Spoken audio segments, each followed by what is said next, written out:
মুসলমান ভাইরা গভীর মনোযোগ দিয়ে সুন্দর করে শুনবেন। আল্লাহর বান্দা 1 বছর 2 বছর নয় 500 বছর যখন ইবাদত বন্দেগী করে ফেলেছে রে বন্দা, আস্তে আস্তে পানির তৃষ্ণাটা এখন ধীরে ধীরে মানুষের বেশি লাগার সম্ভাবনা হইতেছে। তাপমাত্রা বেশি হইতেছে, দিনটা বড় চড়া হইতেছে।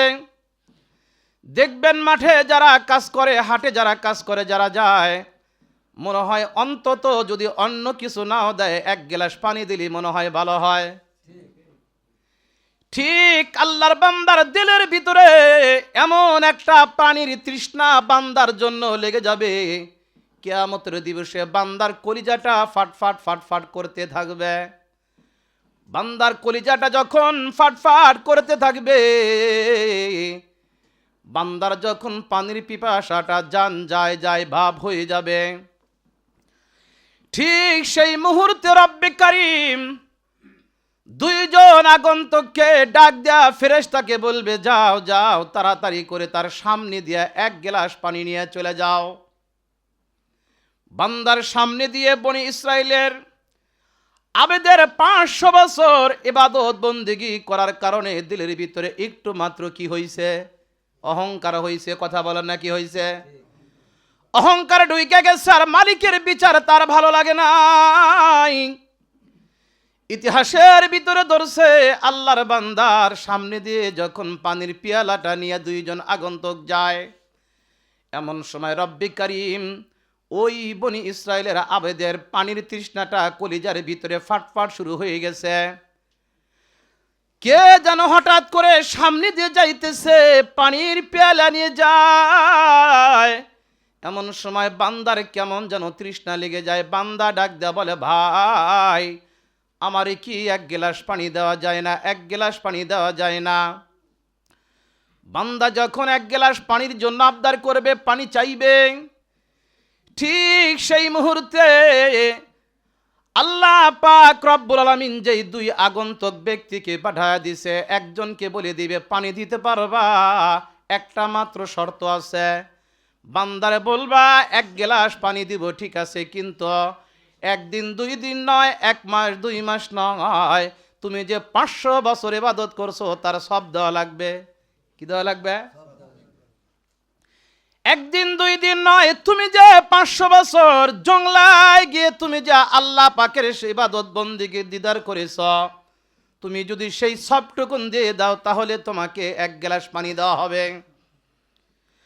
আল্লাহর বান্দা বনি ইসরাইলের আল্লাহর বান্দা আবে ডাক দা বলে, ভাই আমার কলিজাটা ফেটে যায় যায় ভাব, আমার 1 গ্লাস পানি দাও না।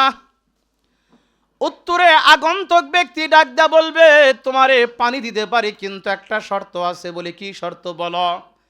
বলে, তুমি যে 500 বছর ইবাদত করেছো, যা সব হয়েছে, যদি তুমি সবটুকুন সব দিয়ে দাও তাহলে তোমারে 1 গ্লাস পানি দিয়ে দিব। বান্দা তখন চিন্তা করা ডাক দেয়া কয়, না না না, আমি যদি 1 গ্লাস পানির বিনিময়ে 500 বছর ইবাদত যদি দিয়ে দে, আমার তো আর কিছুই থাকে না, আমি তাও পানি নিব না, তুমি এখান থেকে চলে যাও, আমার ইবাদত তোমাকে আমি দিব না। আগন্তুক একজন ব্যক্তি পানির পেয়ালা নিয়ে সামনের দিকে চলে যায়। কিছুক্ষণ পর দেখা যায় বান্দার তৃষ্ণায় আরো বেড়ে গেছে, পানির পিপাসায় কলিজা ফাটফাট করতেছে। বান্দা আবার পানির জন্য ছটফট ছটফট করবে, পানির জন্য, পিপাসার জন্য বান্দা পাগলের মতো দৌড়াইতে থাকবে, কোথায় যেন পানি পায়। না না না, কোথাও পানি পাওয়া যায় না। আবার বান্দার সামনে আর একজন আগন্তুক ব্যক্তি 1 গ্লাস পেয়ালা পানি লইয়ে সামনে হাজির হবে। সামনে হাজির হয়ে ডাক দিয়ে বলবে, ভাই রাস্তা দিয়ে পানির পেয়ালা নিয়ে আগন্তুক ব্যক্তি যায়। বনি ইসরাইলের যেই ব্যক্তি 500 বছর ইবাদত করেছে, নজরে পড়ে যাবে পানির পেয়ালা নিয়ে কে যেন যাইতেছে। হঠাৎ করে তার দিকে লক্ষ্য করে ডাক দেয়া বলবে, ভাইজান একটু কি দয়া করে আমারে 1 গ্লাস পানি দেওয়া যায়? আগন্তুক ব্যক্তি ডাক দেয়া বলবে, তোমারে পানি দিতে পারি কিন্তু শর্ত কয়টা? একটা শর্ত আছে। বলে, কি শর্ত বলো, তুমি কি চাও বলো? বলে তোমারে যে 1 গ্লাস পানি দিব বিনিময়ে তুমি 500 বছর যে ইবাদত করেছ, যদি তুমি আমারে দিয়ে দাও তাহলে তোমার আমি 1 গ্লাস পানি দিয়ে দিব।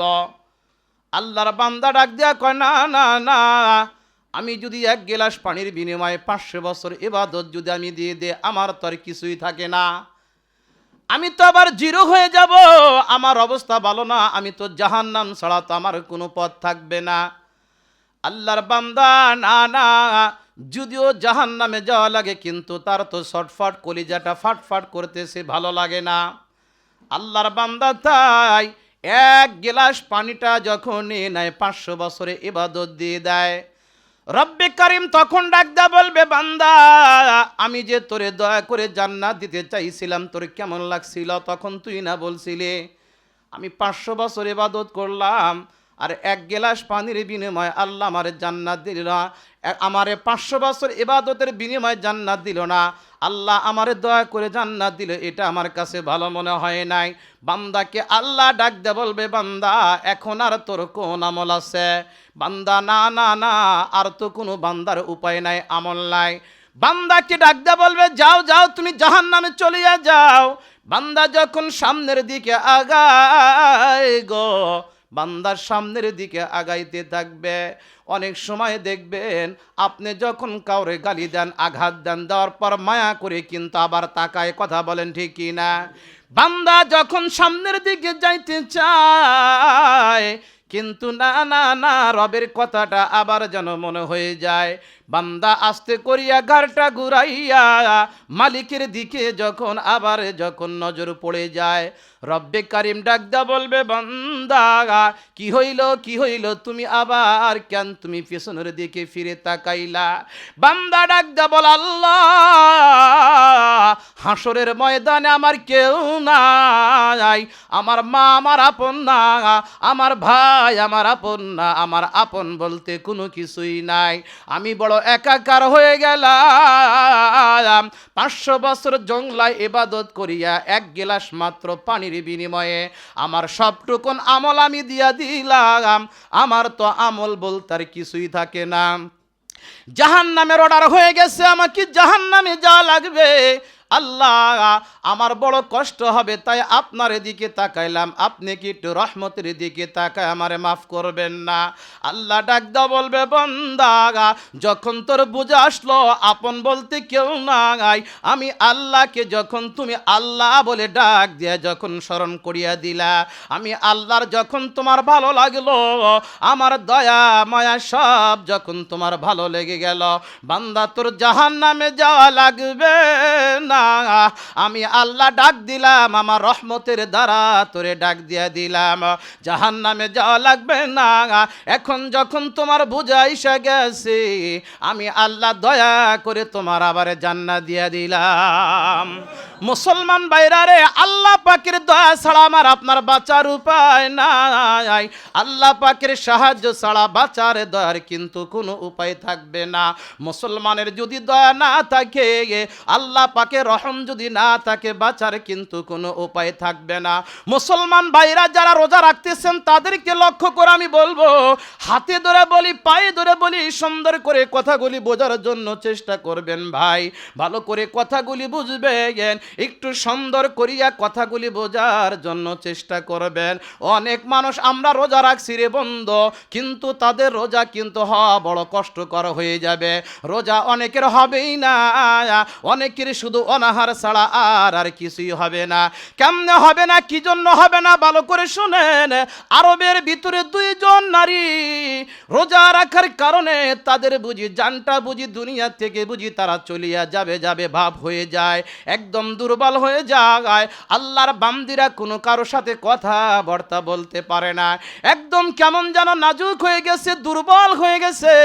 দুর্বল হওয়ার কারণে সাহাবারা যাইয়া আল্লাহর পয়গম্বরের কাছে গিয়ে জিজ্ঞাসা করলেন, ওগো আল্লাহ রাসূল, মদিনার ভিতরে 2 জন নারী রোজা রাখার কারণে তাদের বড় কষ্ট হয়ে গেছে, রোজা রাখতে তারা পারতেছে না, মনে হইতেছে তাদের জীবন যায় ভাব যেন হয়ে গেছে।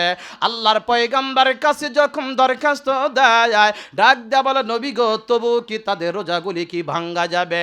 আল্লাহর পয়গম্বর ডাক দেয়া বলে, না না না, তাদের রোজাগুলি তবুও ভাঙ্গা যাবে না। সাহাবারা ডাক দেয়া বললেন, ইয়া রাসূলুল্লাহ, ইয়া হাবিবাল্লাহ, তাহলে কি করা যায়? আল্লাহর বান্দিরা তো বড় কষ্টের ভিতর আছে, তাদের কথাবার্তাই বলা যায় না। নবী আমার ডাক দেয়া বললেন, ও সাহাবীরা, ওই দুই বান্দির যদি কষ্ট হয়ে থাকে, একটা কাজ করা লাগবে। বলে কি কাজ করা লাগবে? নবী আমার ডাক দেয়া বলে, যাও দুইটা বড় বোল নিয়ে আসো, দুইটা বড় ডিশ নিয়ে আসো, গাবলা নিয়ে আসো।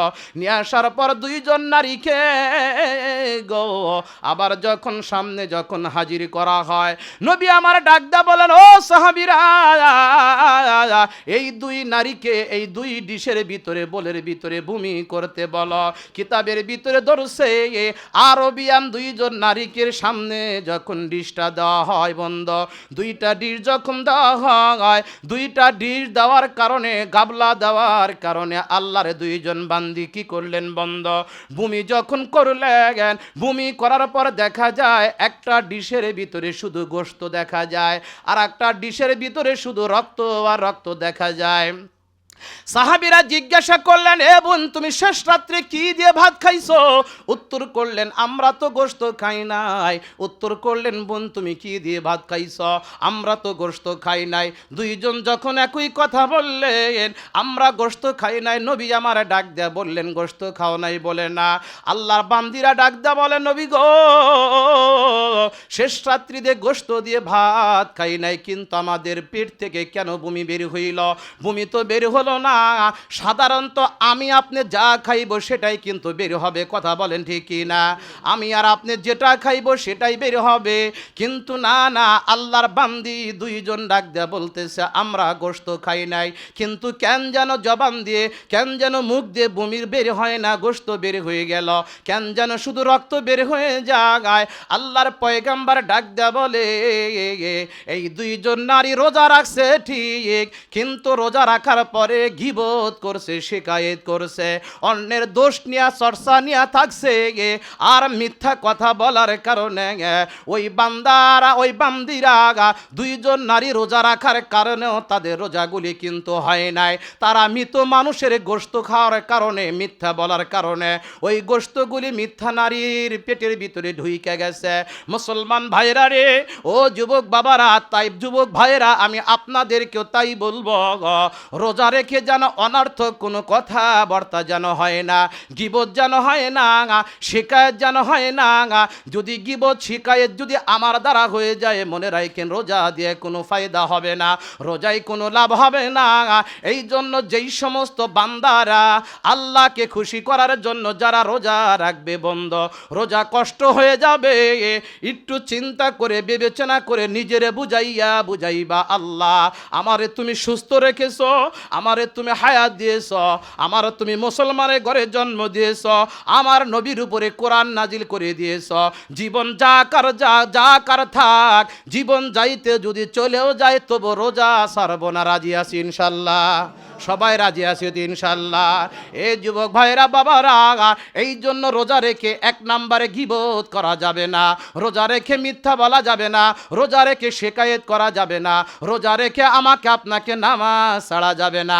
আমি আপনি যদি রোজা রাখলাম একটা ফরজ নামাজ, কিন্তু 5টা ফরজ রোজা রাখে অনেকে নামাজের ধারেও যায় না। গতকালকা তারাবি পড়লাম না, আগের মতো মুসল্লি পাওয়া যায় না, বোঝা যাইতেছে ইমান কিন্তু আমার আপনার দুর্বল হইতেছে। কথা কন ঠিক কি না? ফ্যানটা যখন আপনি সুইচ দিয়ে দেন, দেওয়ার সঙ্গে সঙ্গেই কিন্তু ঘোরে না, আস্তে আস্তে করে ঘুরতে গতিটা বেড়ে যায়, তারপরে কিন্তু সমস্ত বাতাসগুলি আমি আপনি অনুভব করতে পারি। ঠিক রে বন্ধু, রোজা মানুষের জন্য কষ্ট হবে, তারাবি মানুষের জন্য কষ্ট হবে, আপনার জন্য ইফতার করাও বড় কষ্ট হবে, গুনাহ থেকে বাঁচা আপনার জন্য বড় কষ্ট হয়ে যাবে। কিন্তু যদি গুনাহ থেকে বাঁচতে পারে, হাদিসের ভিতরে পাওয়া যায়, যেই ব্যক্তি রমজান মাসের সারা মাস রোজা রাখলো বন্ধ, রোজার মাসে সারা মাস রোজা রাখা ঈদের নামাজ যখন আদায় করতে যখন যাবে, আল্লাহ পাক ফেরেশতাদের ডাক দেব, বলবে ফেরেশতারা আমার বান্দারা রমজান মাসের 30টা রোজা রাখছে, তারাবি নামাজ পড়ছে, ইফতার করছে, বান্দা বড় কষ্ট করে আজকে আমার সামনে আবার ঈদের নামাজের হাজিরা দিয়ে দিল, আমি তাদের কি দিয়া দিব? আল্লাহ পাক ডাক দেয়া বলবে আমি তাদের কি দিব? ফেরেশতারা ডাক দেয়া বলবে আল্লাহ তারা আপনার বয়ে শেষ রাত্রে তাহাজ্জুদের নামাজ পড়ছে, রাত্রি জাগ্রত হইয়া আপনার ভয়ে তারা দিনে খাবার খায় নাই, মিথ্যা কথা বলে নাই, চগলখড়ি করে নাই, গীবত করে নাই। আল্লাহ পাক ডাক দেয়া বলবে যাও যাও যাও যাও, আমি আল্লাহ ঘোষণা দিলাম ওদেরকে মাফ কইরা ডাইরেক্ট জান্নাতের সার্টিফিকেট দিয়া দিলাম।